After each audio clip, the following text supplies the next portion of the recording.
Gentlemen, welcome to the Miami Torah Center and welcome to our special edition of the Tuesday night Zera Shimshon this week. This week we're studying the Parashat Bamidbar. We are now commencing the fourth book of Moses, loosely translated in English as Numbers, which in my opinion is a very accurate translation for what goes on in the beginning of this book.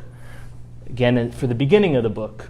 The duration of the book does take place and give us what's going on in the wilderness during the Jewish people traveling in the wilderness for the 40 years. That's why in Hebrew it's called Bamidbar, being that it's the main topic of the book, translated into English as Numbers, as the beginning of the Torah portion in this week's parasha speaks about the census, when all the Jewish people are being counted by Moses, by the orders of God, and we're going to soon see exactly why that was done. Before we get into that, the Zera Shimshon this week speaks to us about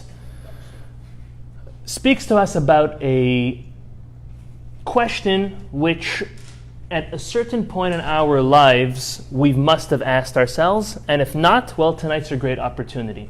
The question's as follows: why are there so many commandments? I want to say majority, but maybe it's not the majority. Multiples and multiples of commandments where there's a mention of Exodus of Egypt. Zecher litziat Mitzrayim. Let's give a couple of examples. Do you know why we wear tefillin? To remember that God took us out of Egypt. Do you know why we read Kriyat Shema twice a day? To remember that God took us out of Egypt. The words are in there. What's written on our doorpost in the mezuzah about the Exodus of Egypt? How about this? Every holiday, not only Passover, in the Kiddush of every holiday is Zecher Litziat Mitzrayim. Okay, let's do better. Every Shabbos Kiddush has Zecher Litziat Mitzrayim, remembering the fact that the Jewish people were taken out of Egypt.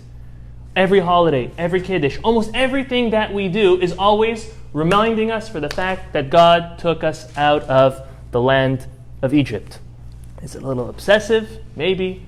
But we see it in this week's parsha also. It says that Vaydaber Hashem el Moshe Bamidbar Sinai be'ol moed, that God is speaking to Moses in the desert. When? On the beginning, Bechad lachodesh hasheni, on the first of the second month, in the second year from when they left Egypt. Again, leaving Egypt. The Zera Shimshon wants to know, why are so many of our mitzvot all have a mention or remembrance to the fact that the Jewish people were taken out of Egypt by God? It's a brilliant question. Listen to how he answers it. He answers it by a very peculiar story that's brought down in Talmud Masechet Chulin, 7th page. There was a very, very great sage. The sage's name was Rabbi Chanina. Okay? Rabbi Chanina was a tremendous individual, a great Torah scholar, a teacher, all the good things. One time there was a witch who came up to him and said, I want to take some of the dust from under your feet, from the soil that you walked on, and with that, I want to perform some black magic. So it's very interesting, right? It's not something that happens every day. Answers the rabbi to the witch, En od milvado. There is no one besides for God. Anything you try to do to try to harm me is not going to work. Go for it. So the Talmud asks, one second. Rabbi Yochanan taught us that there is really truth. There's power to witchcraft. There's power to magic, to black magic. There's a source for that. How could it be that Rabbi Chanina is just completely discarding that and saying, you can't touch me, there's only God? Why would he ever do such a thing? Furthermore, Rabbi Yochanan explains that you know what the word in Hebrew for witchcraft is? The word is mechashifim, kishuf. Where does the word kishuf come from? Kishuf means witchcraft. It's actually an acronym for the following words. I'll quote from the Talmud. Talmud says, an acronym. You know what acronym is? Yeah? Machishin pamalia shelmala, which means they deny the heavenly entourage. Witchcraft denies God and his entourage, meaning there is power to it. So the Talmud asks, how can Rabbi Chanina just say, the witchcraft, the magic can't have any effect on me? Answers the Gemara, since Rabbi Hanina had such a tremendous merit, being such a righteous man, following the will of God, learning Torah, teaching Torah, performing mitzvot, the witchcraft had no effect on him. With this very interesting, not your everyday story, the Zera Shimshon goes on to explain our very first commandment. Out of the 10 commandments, our very first commandment is worded in a very, very special way. It says as follows: Anochi Hashem Elokecha. God says, I am God, your master. Asher hotzeticha me'eretz Mitzrayim. That took you out of Egypt. Well, there it is again. Okay? Can you imagine God doing his grand entry, his opening, his 10 commandments, which are a sample of the 613. And you know how he's identifying himself? It's like, hi Ron, nice to meet you. Oh, hi, my name is Ron Friedman and I'm an accountant and da-da-da-da-da. That's who you are. Okay? That's free advertisement. Okay? God's introducing himself. Hi, my name is God, your God. You know how you'll identify me? As the one who took you out of Egypt. Didn't he do much greater things? Let's name a few. Create the world. Create human beings. No, but he's calling himself on his business card, God Almighty took you out of Egypt. It's a little downplaying his greatness. This is not the Zera Shimshon's question. It's not my question. This is actually a question which was asked by Rabbi Yehuda Halevi, Rabbi Judah Halevi, who wrote a very famous work, which one day we'll dedicate to learning, the Kuzari.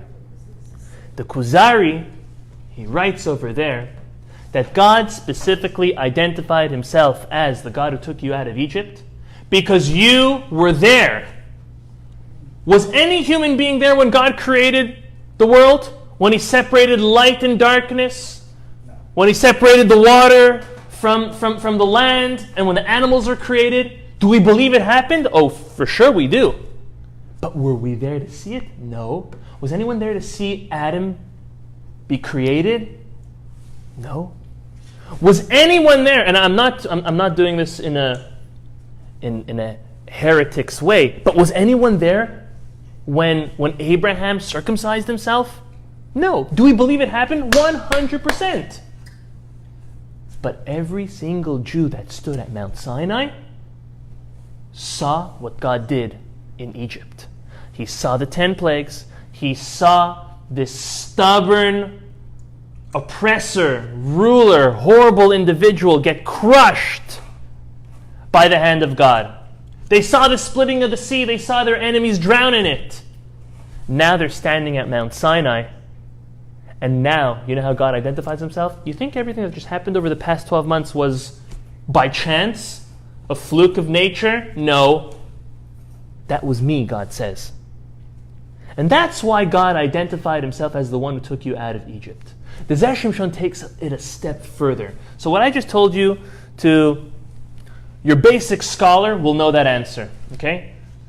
But the Zera Shimshon's interpretation that we're going to share this evening, I can be sure your basic scholar does not know this answer. And tonight you're going to hear this and you're going to know this. Okay? Get comfortable. The Zera Shimshon says God specifically told the Jewish people that he took them out of Egypt because he wanted to remind them about something. He wanted to remind them about his incredible power. His incredible power that can stand up against any and everybody. We can ask ourselves, how did God take the Jewish people out of Egypt? Wasn't Egypt entrenched in witchcraft and magic? They were the mega center, the metropolis of witchcraft and magicians and all the sort. How can God fight against that if we learned in the Gemara, Rabbi Yochanan says, that even the heavenly court is put at pause to them. They have a hard time with witchcraft and with magic. How can God go against it? How can God beat it? When God wants to, or better yet, when God has a reason to, he can stand up even against the witchcraft even against black magic and all of the sort. But why? The Zera Shimshon says there's a very specific and defining word in that line. I'll read to you the line again. Anochi Hashem Elokecha Asher hotzeticha me'eretz Mitzrayim. I am God. I'm going to translate it wrong first. I am God who took you out of Egypt. That's not what it said. It says, I am God Elokecha, your God who took you out of Egypt. The Zera Shimshon says, when the Jewish people accept God, treat God, follow in the ways of God, as if He's their only God, then He's able to even take them out of Egypt, take them out of the 49th level of impurity, take them out and put a barrier against them versus all magic and all witchcraft and all of that strong evil force. When the Jewish people take on God as their God. And Hashem did something which is out of His compassion, His loving kindness. He gave us an advance. You know how unfortunately sometimes if your bank, you got exactly $100 in there, but you need $200 out. So go call them for advance. Are they going to give you an advance? Probably not. Okay? God gave us, or maybe they're going to charge you interest on it. Okay? God gave us an interest-free advance. How so? He said, I'm going to stand up for the Jewish people today when they're in Egypt, when they're not following my ways, when they don't have a Torah to fulfill, because I know in due time they're going to accept the Torah, fulfill the Torah, and gain merit for doing so. So I'm going to advance them to stand up for them against all this witchcraft and black magic in order to give them the opportunity to take the Torah and to live with the Torah and fulfill the Torah. The Zera Shimshon ends off and says, this concept should really give us a tremendous amount of belovedness, joy, and enthusiasm to want to learn Torah and to fulfill the mitzvot. God really had so much trust in us. He really bet on us that we were going to accept the Torah and take us out of Egypt and go against the nature, go against all of the witchcraft in order to give the Jewish people the Torah. That is something which the Zera Shimshon says we should be proud of, we should be thankful of, and we should reciprocate it. On the same topic, this draws to my mind one of the earlier interpretations that Rashi makes on our Torah in the Chumash. And this is by the end of the 6th day of creation. At the end of every day of creation, Vayi'er, Vayiboker, Yom Rishon, it was the evening and the day, and the first day was done. And everything that happened the first day is just recounted with that. And then, at the end of the second day, it says, Vayi'er, Vayiboker, it was night and day, and it was second day. Third, fourth, fifth, sixth. Something changes with the 6th. Does anyone know? You can say. Okay. It says, Vayi'er, Vayiboker, same thing. It was evening and it was day. Yom Hashishi. Very good. There's an extra hey over there. It was not the 6th. It was the capital T. Capital T-H-E. 6th day. So that begs an explanation. Why was it not the first day and the second? No. It's the 6th with a very special emphasis on it. So Rashi gives two interpretations, and both are almost the same. It's just hinging on to a different part of the word. His first interpretation is that the extra hey alludes to the 5 books of Moses, teaching us that the whole reason why the world was created, it was created for the Jewish people to accept the Torah, to accept the 5 books of Moses. Meaning the world was created on condition that when the Jewish people accept it, when they have the opportunity, they're going to be presented with the opportunity.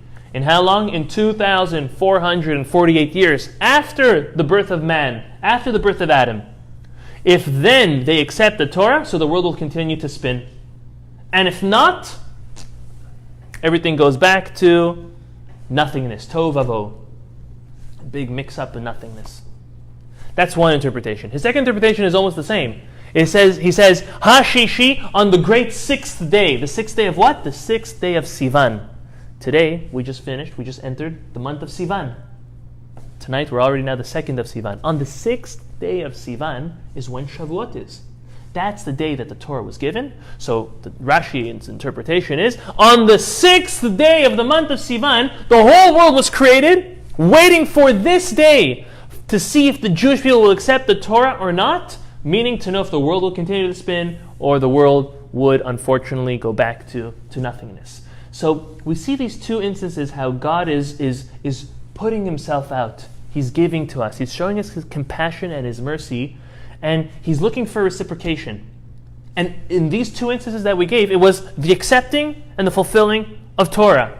The reason why the world was created, and the only reason why the world was created, and that was going to continue to stay and be alive, for lack of term, is if the Jewish people accept the Torah. And God takes the Jewish people out of Egypt on condition, with the high hopes for God, right? Or the knowledge that the Jewish people will accept the Torah, will fulfill the mitzvot, and will gain merit and reward because of doing so. And that shows us how, if God does that to us, if he's able to advance the world, advance the Jewish people, advance us, if we look into our lives, we sometimes find, look how lucky I was. Did I really deserve that? I mean, most of the time, no one really pays attention to that. Most of the time, all we think about is, how I missed that, or did I really deserve that punishment? But a positive person, a person who's looking to grow, looks at the good things that happen in their life, and they also analyze them. Did I really deserve that goodness? Did I really deserve that kindness, that compassion, that chesed that God's doing for me? And if we look into our lives, we say, wow, maybe he was giving us an advance. What did I do with that advance? Did I maximize it? Did I use it for the good? God gives certain people certain talents. Everyone has talents, but everyone has specific talents. That's an advance from God. God gave you the wisdom, the brains, the strength, the know-how, anything you possibly have, only as an advance to see what are you going to do with it. And therefore, it's up to us to look at what God gave us and say, what am I doing with God's advance? Right? The whole point of getting a loan or getting an advance is to do something good with it. There's no point of taking a loan and paying interest on it and you're not making a profit, at least in the business world, right? So God gave you an advance. What profit are you going to make with that? What are you going to do that's good for you, good for your family, good for society, good for Klal Yisrael? That's our question. We see how God believed in us when it came to accepting the Torah. Do we believe in others? Do we let others do things and let them slide? Do we give advances to our spouses, to our children, to our employees, to our co-workers? Or are we very, very strict? No, you know what? You came late, penalty. You didn't get what you said you were going to get on your test? No, can't. And so on and so forth. So if we are giving towards others, Hashem will be giving and reciprocating back towards us in the same way, as we see how he was very, very patient and very compassionate in giving when it came to the receiving of the Torah. And that's why the Zera Shimshon goes back and says, you know why everything goes back to Zecher Litziat Mitzrayim? Is because in the merit of God taking us out of Egypt is what really gave us the Torah, what really brought the culmination of the creation of this world. He came and he gave himself. He gave of himself to us. And because of that, in every opportunity we can remember him and remember what he did for us at that moment, we do. This is the first portion of the Zera Shimshon I want to share, and now we're going to move on to the second. The second also speaks about the beginning of this week's Torah portion, and the Zera Shimshon quotes a midrash. The midrash says that at the time of the giving of the Torah, we know, how about this? I'll say a previous midrash. God comes and he knows that the nations are going to have a claim against the Jewish people, that they were only offered the Torah. So he goes and he offers the Torah to every other nation. And every other nation denies it because God comes and says, would you like my Torah? And They say, well, what does it say in there? To one nation he says you cannot murder. We live by killing people. We don't want the Torah. Next nation, what does it say in it? So God said, you can't steal. We live by stealing. Next nation, what does it say in the Torah? Cannot commit adultery. We live by adultery. And every single nation he went to, he said specifically the sin, the example of what it says in the Torah, that he knew they would turn it away with. But he still gave them a chance. Having said that, there's another midrash. The midrash says that at the time of when the Jewish people were accepting the Torah, the nations of the world came back to God and said, it's not fair. Why do they deserve to receive the Torah? So you know what God does? He literally, pardon my vocabulary, shuts them up. He shushes them. And he tells them, go bring your book of lineage. This is what the Midrash says. Go bring the book of lineage. He tells all the nations to come back with their lineage, their heritage, father after father, who each and every one of them were. And for this reason, the Midrash says, the end of last week's Torah portion, which is really the end of the third book, the book of Leviticus, I'll quote to you the verse. The verse says, Ele ha-mitzvot, these are the commandments, asher tziva Hashem et Moshe, that God commanded Moses to tell Bnei Israel behar Sinai at Mount Sinai. Finishing that, what's the next thing the Midrash says that the Torah does? Is Bamidbar, making a census for the Jewish people. Why make a census right now? Why count each and every one?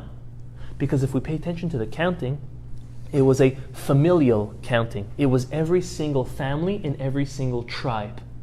Why do we want to trace them back to the tribes? The Midrash says, because the tribes were the sons of Jacob, who was the son of Isaac, who was the son of Abraham, teaching us that the whole reason why God gave Moses the Torah to give to the Jewish people was because of their lineage, was because they are the offsprings of Abraham, Isaac, and Jacob, relating them right back to their forefathers through their tribes, Reuben, Shimon, Levi, and so on and so forth, to all 12 of them.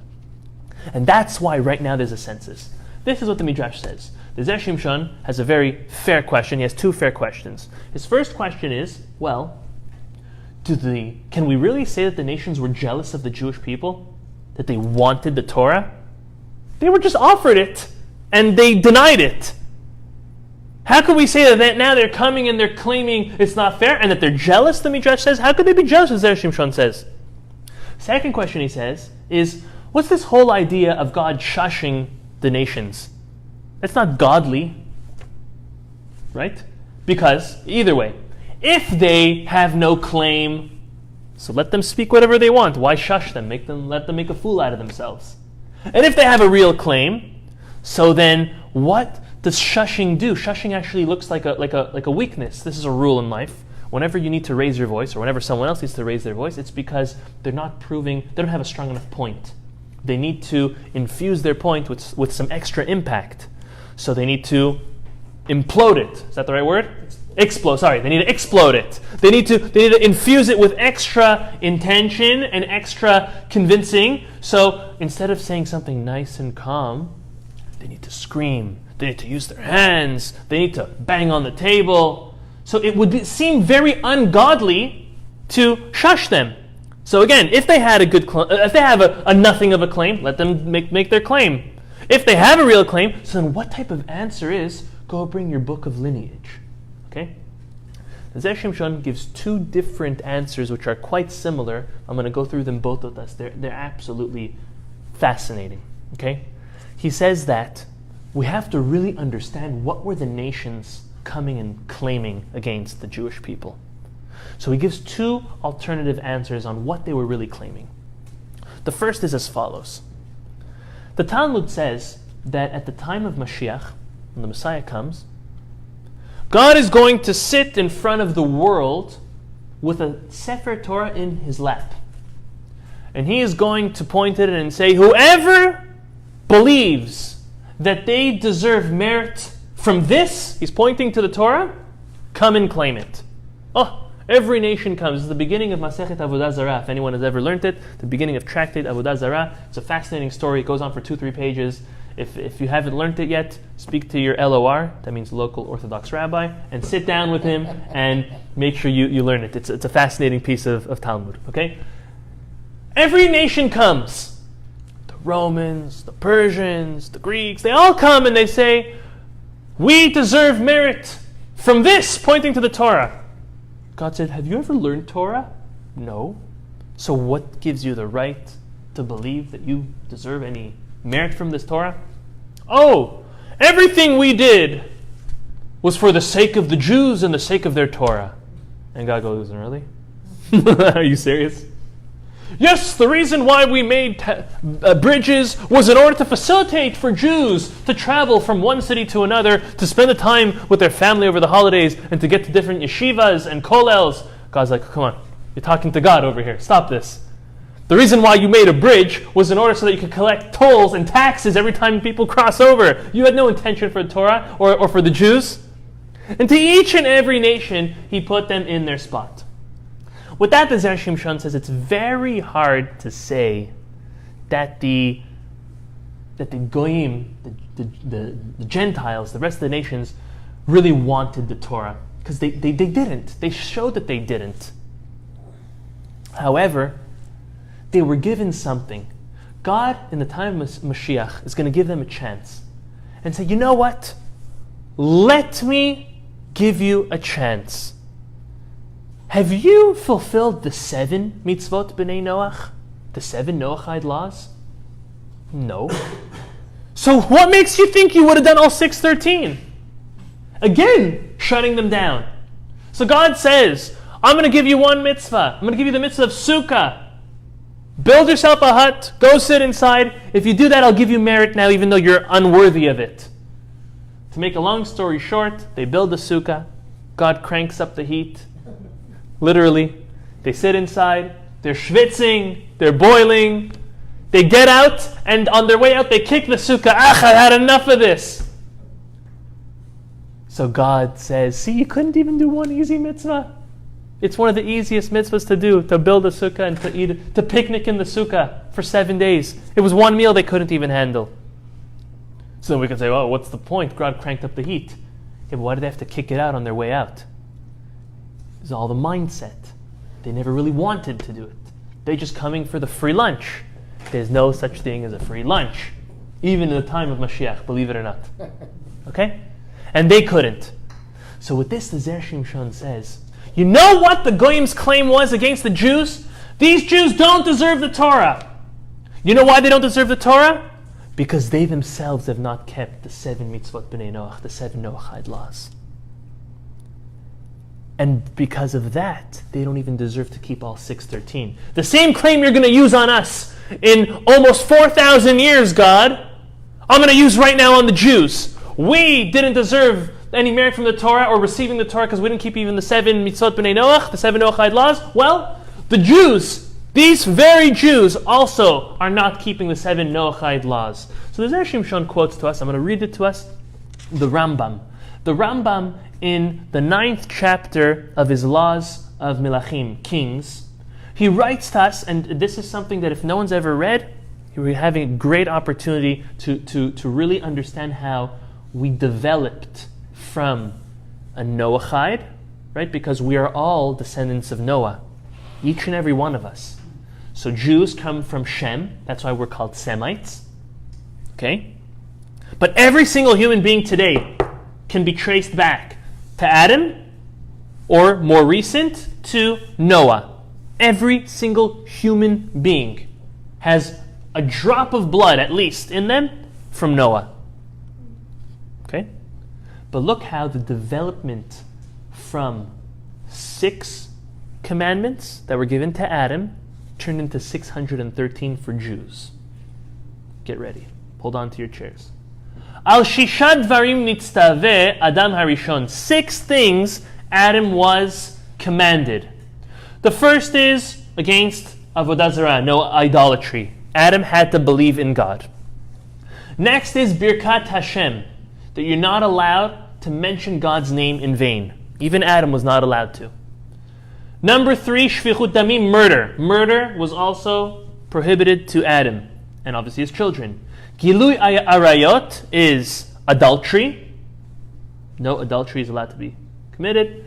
Gezel, robbery. And dinim, number 6, the obligation to set up a court of law.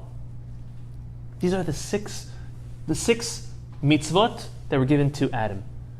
Now, even though all of them were also given to, the Rambam says, were given to Moses, and they make sense, all 6 of these make sense, right? Wouldn't it make sense for the creator of the world to tell Adam, hey, only believe in me? Don't kill, don't steal, don't mention my name in vain, have a little respect. When you have an issue, set up a court of law. All those stuff makes sense. But nevertheless, Moses was still recommanded to give to the Jewish people. When Noah came around, he was given a 7th, and that's why there's 7 Noahide laws. They're not called the 7 Adam laws, they're called the 7 Noahide laws. The 7th law that was given to Noah was that he was not allowed to eat a live animal. Okay, I'm reading. It says here, Ever min hachai, that a person is not allowed to eat an animal until they were killed. The animal was killed. Okay? It's eating cold-blooded. That's the concept. Okay? Animals do not kill their prey before they eat. They just go and they ferociously eat and attack. If it's one limb, it's the whole body. Human beings are not to be that way. Noah, after the he was given this law of, that was the 7th. After that, after those 7, then Abraham was given another law. Does anyone know what Abraham was given? We mentioned it. Circumcision. Circumcision was the 8th law, if you want to count. Okay? Abraham was commanded to do it, and who else would do it to himself? He had to do it to himself. Okay? He also instituted the morning prayer. That was Abraham. Isaac was given something else. Isaac was given the concept of ma'aser, of tithing, of separating and giving to the needy, giving back to God. And he also instituted mincha.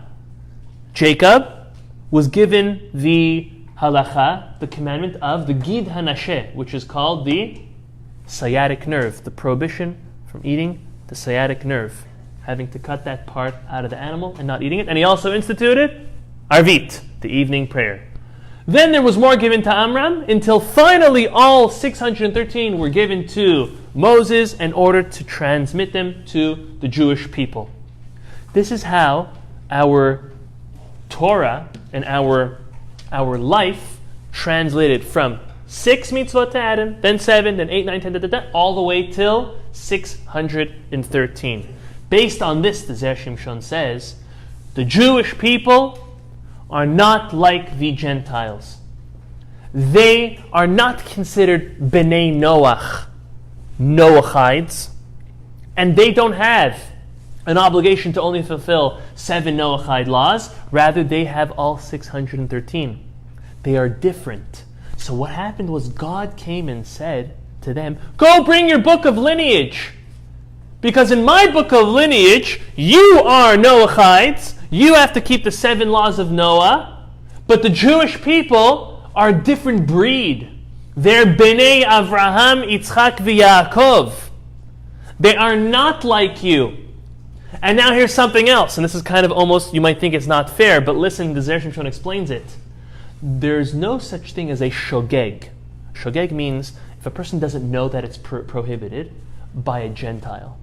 A Gentile, whether they know it's prohibited or not, the 7 Noachide laws have to be kept. And they're held accountable even if they didn't know. If they didn't know that it's not allowed to mention God's name in vain, regardless, they are punished full force on it. A Jew is different. The Rambam goes on to explain that a Jew who does something that they didn't know was not allowed to do is considered an onus, and the teshuvah, the repentance for that, is very, very easy compared to doing something outright and mindful. So how do we answer? What's the Zera Shimshon's first answer, just to wrap it up? Is that the Noachides, the nations of the world, and the Jews are different. You are B'nai Noach, the children of Noach, and they are the children of Abraham, Isaac, and Jacob. They're different creations. They're different beings. They have no association with you. Go bring your book of lineage, because I got a different one over here. You guys are separate.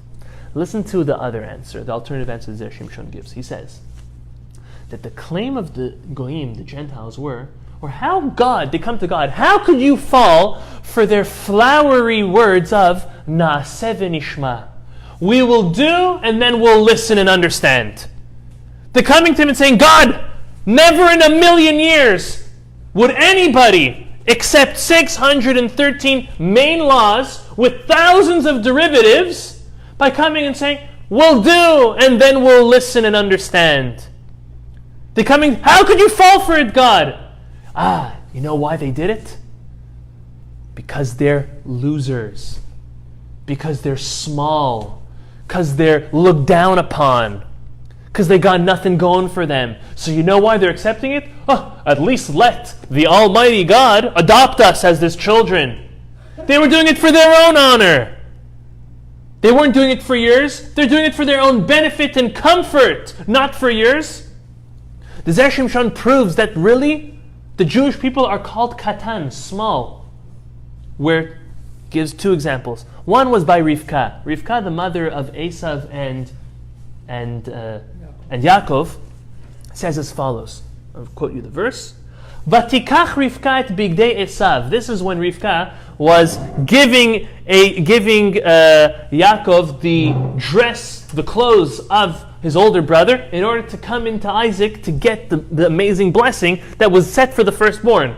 So what happened was, Rivka has taken the clothes of Esav, Bina HaGadol, her big son, HaChamudot, the beautiful ones, Asher Ita Babayit, that were in her house. And then what does she do? Vatalbesh et Yaakov Bina HaKatan. And she dresses her son Jacob, the little one. So the Goyim, the Gentiles, come and they say to God, God, Jacob is a small son. They're small. They're looked at as small. They got nothing going for them. Furthermore, the Navi in Amos says, Mi yakum Yaakov ki katanhu. Who's going to be there to raise Jacob because they're small? So going back, they're coming and claiming God. They're not doing it for your honor. They're not accepting the Torah for your sake. They're accepting it for their own benefit. Don't fall for it. So you know what God does? Shush. That's not why. Go bring out your book of lineage. You know what it says in my book of lineage? You want to know something? It says it in your book too. That Esav sold the firstborn, the right of the birthright, to Jacob. And Jacob is not the small son. That whole story with Jacob being the small son is when his mother was dressing him. That was before he got the blessing. After he got the blessing and the birthright was given to him, he's not small. He's not doing it to glorify himself, to be great, to look famous, to get picked up and raised in front of everybody. No! They're doing it with the right intentions. And I can vouch for that. So, that's not why. In my book of lineage, and by the way, in your book of lineage too, your great-great-great-great-great-grandfather Esav sold the birthright to Jacob. Jacob is not the smaller son. Jacob is the older son. Unlike you, they're coming with true, genuine motives. I'm understanding that I am the creator of the world, and this is the mandate for the chosen people. They took it up. With this, we can remind ourselves, as we always should, how we are the chosen people. The nations will always come with claims. Whatever claim comes to mind. Oh, they're small, it's for their benefit, it's for their honor. We have to know that God shushes all that and He's looking out for us. Now, the fact that we are the chosen nation comes with its great blessings, but it also comes with responsibility. Yeah, if I come to you and I say, I have 2 religions to offer you. One of them has 7 rules, and all of them make a lot of sense. And another religion has 613 rules. Part of them make sense, part of them make absolutely no sense. Art, what are you going to go for? Let's be honest, we'll go for 7. It's easy. But what if I tell you, Art, when I lift the curtain up from fulfilling the 7, this is what you have. And when I lift the curtain up after fulfilling all 613, this is what you have. What are you going to go for? So, most people will still go for the 7. Okay? Because the human nature is to be lazy and to be status quo. But not Jews. Jews look for the challenge. Jews look for the reward. Jews look to grow. And we have to always stay on track, stay focused. That with all of the outside noise that comes in life, stuff that are brought up in past in the history, stuff which are current events and happening right now, God says, shh, to all of that, and we just need to keep on going and pushing forward. Remembering where we came from, what He gave us, our holy Torah, and what we are to do with that as it being the greatest gift in our world. Thank you everyone for... Thank you.